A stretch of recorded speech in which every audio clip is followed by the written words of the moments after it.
Nada de novo embaixo do sol, né?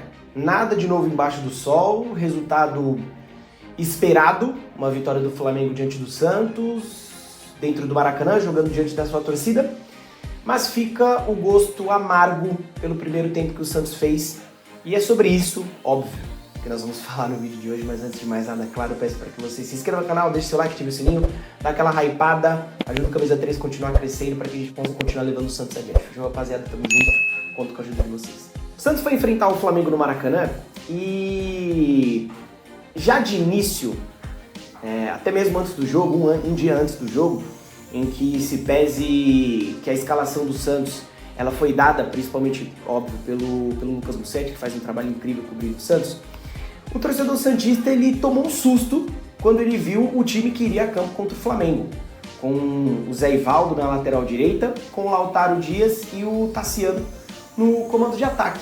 E muito se foi falado sobre essa escalação do Santos, de como o Santos iria atuar, de como o Santos poderia enfrentar o Flamengo com essa equipe, e já de início, principalmente pela escalação que foi a campo, nós já sabíamos que o Santos procuraria fazer um jogo mais defensivo, até porque essa é a característica do Cuca. O Cuca, em muitos jogos, ele prefere fazer um jogo mais defensivo, buscando os contra-ataques. E aqui eu quero frisar novamente aquela diferença entre o Cuca e o Vojvoda. Não tô aqui dizendo que o Cuca é mais treinador que o Vojvoda, que o Cuca é melhor que o Vojvoda, que o Vojvoda é pior que o Cuca, não. Mas fica muito mais claro e nítido quais são as intenções do Santos na mão do Cuca. E as intenções do Santos nesse jogo contra o Flamengo eram claras: se defender bem, ser um time competitivo, um time aguerrido, um time brigador e sair nos contra-ataques. Só que, geralmente, o torcedor santista ele vive de surpresas negativas. E o primeiro tempo que o Santos fez contra o Flamengo no Maracanã foi uma surpresa positiva. O Santos foi um time que brigou, um time que batalhou, um time muito bem postado taticamente, cedendo pouquíssimos espaços para o Flamengo. O Zé Ivaldo, que jogou como lateral direito, fez uma partida segura no primeiro tempo. E aí eu até comentei com o meu irmão antes do jogo que eu não iria criticar o Zé Ivaldo com a bola no pé, porque o Zé Ivaldo já tem dificuldades jogando na posição de origem, que é a zaga. Imagine jogando como lateral direito. E o Zé Ivaldo, ele fez uma boa partida no primeiro tempo, estava bem postado. Enfim, o Santos fez um bom primeiro tempo, fez um primeiro tempo taticamente muito bom, cedeu poucos espaços e colocou muitas dificuldades para o Flamengo. Inclusive na transmissão eu vi o narrador que estava narrando, os comentaristas dizendo que o Flamengo estava tendo dificuldades porque não estava acelerando o jogo, não conseguia encontrar passes que furassem o bloqueio do Santos. Mas eu acho que o mérito maior por toda essa dificuldade que o Flamengo encontrou no primeiro tempo foi do Santos. E além do Santos conseguir se postar bem taticamente, o Santos conseguiu contra-atacar.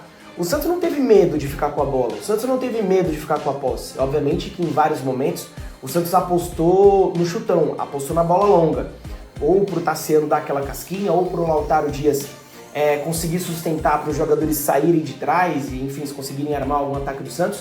E o Santos fez um primeiro tempo extremamente decente. O Flamengo no primeiro tempo teve uma chance clara com a Arrascaeta, que ele acabou chutando, pegou na marcação do Santos. Enfim, depois teve uma chance que não foi tão clara assim com o Carrascal, que ele acabou batendo para fora.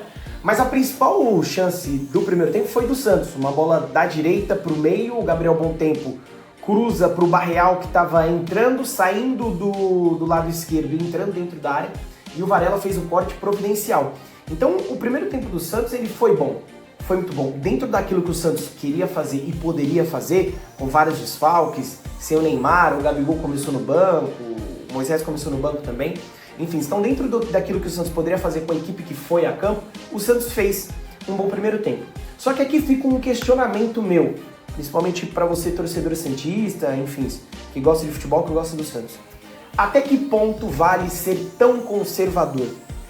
Porque o Lautaro e o Tassiano, eles foram no comando de ataque do Santos nesse jogo, única e exclusivamente porque eles têm muita disposição para voltar, eles são jogadores que se entregam dentro do campo, na parte da marcação, eles voltam para fazer recomposição, e isso é importante dentro do futebol de hoje, ainda mais jogando com uma equipe contra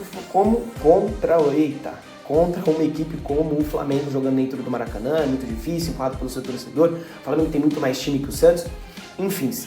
Mas se o Santos tivesse E eu não digo nem Moisés e Gabigol. Se o Santos tivesse ou Moisés ou Gabigol no primeiro tempo, fazendo dupla com o Lautaro, que apesar dos pesares eu tenho vários questionamentos em relação ao Lautaro, tenho várias críticas para fazer ao Lautaro, mas ele fez um bom primeiro tempo, tá? A bola chegou no Lautaro, ele conseguiu sustentar, conseguiu fazer parede, conseguiu puxar contra-ataque, conseguiu prender a bola para que os jogadores do Santos pudessem sair de trás. Então, se tivessem Gabigol ou Moisés ao lado do Lautaro, certamente, eu falo isso com muita convicção, o Santos teria saído do primeiro tempo vencendo pelo menos por 1-0. Porque além da chance do Barreal que eu acabei de falar, também teve uma chance do Tassiano, que o Lautaro toca pro Tassiano, o Tassiano não consegue chutar direito com a perna esquerda, já não é muito bom com a direita, né? Dizem que é a perna boa dele. Ainda mais com a esquerda. Então ele chuta, pega na marcação, sai pra fora, e eu tenho certeza que se fosse o Gabriel, se fosse o Moisés, o Santos teria aberto o placar no primeiro tempo. E o Santos fez um bom jogo. Vai pro segundo tempo e a tônica continua a mesma. O Santos volta com o mesmo time, o Flamengo também volta com o mesmo time, e o Santos consegue sair na frente, dentro daquela característica proposta pelo Cuca, se defender e sair nos contra-ataques. O Santos conseguiu sair no contra-ataque, bola do Oliva, que fez mais um bom jogo. O Oliva é um grande volante, uma grande contratação do Santos, finalmente. A diretoria do Santos conseguiu acertar em uma contratação além do Lucas Veríssimo. O Oliva é um cara que preenche demais os espaços do meio campo, é um cara que combate, é um cara que sabe sair pro jogo, que consegue sair pro jogo. Obviamente que não é aquele segundo volante de tanta chegada à área, que consegue chegar de trás, enfim, que consegue ajudar na construção. Mas é um cara que faz um papel muito importante nesse meio campo do Santos. Lançamento do Oliva pro Lautaro, ele ganha na marcação, ganha no corpo e ele consegue achar um chute, não sei lá como, porque a gente tá falando do Lautaro, na gaveta do Rossi e abre o placar pro time do Santos. Só que o Flamengo ainda fazia um jogo extremamente ruim, extremamente modorrento. Só que aí vem dois fatores. O primeiro é a qualidade do Flamengo. O Flamengo tem um time muito bom, tem um elenco muito bom. Saiu o Samuel Lino e, se eu não me engano, saiu o Carrascal. Entrou o Bruno Henrique e entrou o Paquetá. Com essas mudanças, o Flamengo foi para cima do Santos. O Flamengo passou a ter mais domínio. O Flamengo passou a jogar mais dentro do campo do Santos. E o Flamengo passou a ser um time mais vertical, a ter passes mais verticais para conseguir furar os bloqueios do Santos. O Flamengo chegou a empatar num gol do Léo Ortiz, mas o Léo Ortiz estava impedido, e depois o Flamengo conseguiu chegar ao gol de empate. E aqui, dentro desse gol de empate do Flamengo, veio o segundo fator. O Zé Ivaldo, ele fez um jogo seguro na lateral direita? Fez. Só que mesmo o Zé Ivaldo fazendo um jogo seguro em uma posição que não é a dele, você ainda corre muitos riscos de ter o Zé Ivaldo em campo. E no gol de empate do Flamengo, o Pedro, que é um exímio cabeceador, e aqui a gente precisa frisar também que é dificílimo ganhar de cabeça do Pedro. É muito difícil porque o Pedro é um jogador muito refinado, é um jogador de muita qualidade. Ele subiu sozinho no lance e, de fato, é muito difícil ganhar do Pedro de cabeça. Só que o Zé Ivaldo não pulou junto com o Pedro. O Zé Ivaldo não saiu do chão. O Zé Ivaldo tentou segurar o Pedro para não deixar que o Pedro subisse de cabeça.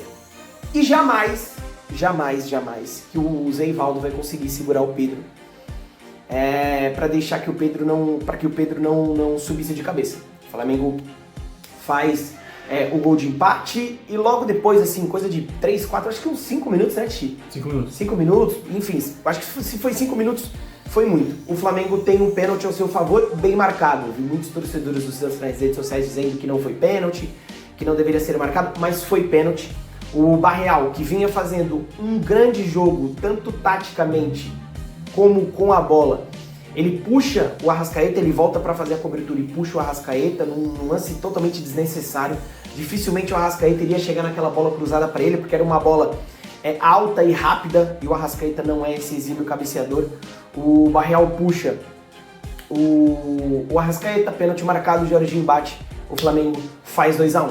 A partir dos 2-1, o Cuca, que acho que até antes do pênalti, antes da marcação do pênalti, o Cuca já estava com duas mexidas prontas, que era o Moisés e o Gabigol, para entrar no lugar do Tassiano e do...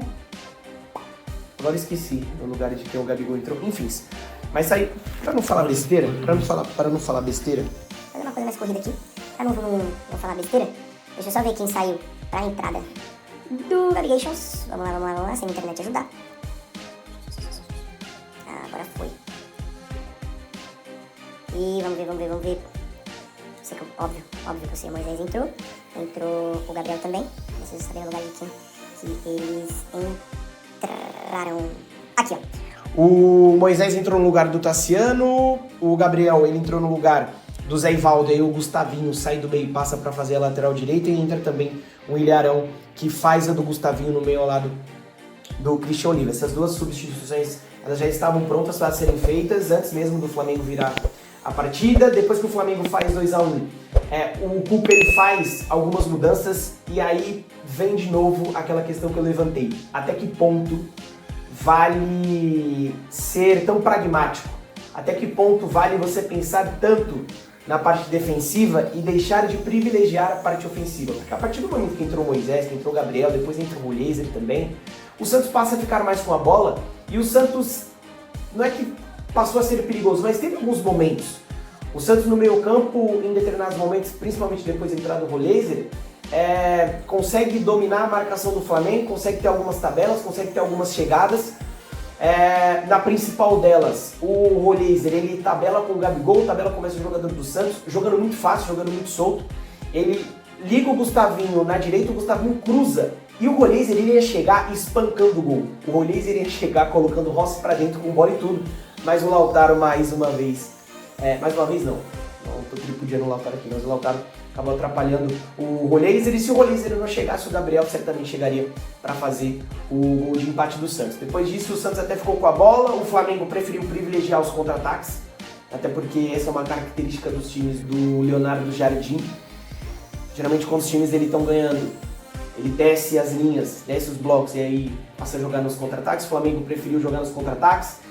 Dentro disso, o Bruno Henrique acertou uma bola na trave, na volta o jogador do Flamengo perdeu o gol, o juiz deu impedimento, o bandeirinha deu impedimento, mas se o gol sai, seria validado, porque nenhum dos dois, nem o Bruno Henrique, nem o outro jogador do Flamengo que concluiu, se não me engano foi o Carrascal que concluiu a jogada, não estavam impedidos, e depois disso o Flamengo chega ao terceiro gol com o Paquetá, e aí entra toda a qualidade do time, do elenco do Flamengo. O Flamengo sai de trás, trabalhando a bola chega no Plata, o Plata finta o Luan Pérez, finta o Arão pro Paquetá, o Paquetá chapa no ângulo, faz o terceiro gol do Flamengo. Ali praticamente o jogo, com 2-1 praticamente já estava decidido, com 3-1 o Flamengo jogou a última pá de cal no caixão do Santos. Depois ainda teve uma chance com o Lucas Veríssimo, que o Varela tirou em cima da linha, enfim. Resultado esperado, perder do Flamengo para esse Flamengo no Maracanã é um resultado esperado, mas como eu falei no início do vídeo, ficou um gosto amargo na boca do torcedor santista pelo primeiro tempo que o Santos fez. Se o Santos tivesse conseguido sustentar um pouco mais aquilo que fez no primeiro tempo, certamente sairia ou com uma vitória ou com um empate do Maracanã. E mais uma vez, deixa aqui a reflexão, até que ponto vale ser tão pragmático como o Cuca foi hoje? Se o Santos tivesse uma dupla de ataque melhor, principalmente no primeiro tempo, teria pelo menos feito um gol, e aí eu acho que a história do jogo seria diferente. Mas, enfim, o Santos volta a campo na quarta-feira pela Copa Sul-Americana, fora de casa. Enfim, a ver como o Cuca vai armar o Santos para essa estreia na Sul-Americana. Campeonato importante, já tô vendo muita gente aí nas redes sociais falando sobre o que o Santos deve priorizar no ano, e eu acho que o Santos deveria dar uma atenção muito legal tanto para a Sul-Americana, obviamente, quanto para o brasileiro, para não brigar para cair. Enfim, o Santos está ali naquela zona da confusão, a ver como vai ter nessa rodada. Se o Santos entra na zona de rebaixamento, se o Santos continua fora. Enfim, fato é que, apesar do primeiro tempo, voltamos à realidade. Para você que ficou até aqui, para você que curtiu o vídeo, para você que gosta do nosso conteúdo, nos ajude, se inscreva no canal, deixe seu like, ative o sininho, dá aquela força para o Cabelo 3 continuar crescendo, porque aqui a gente fala do Santos e leva o Santos adiante. Fechou, rapaziada? Tamo junto, até a próxima, valeu!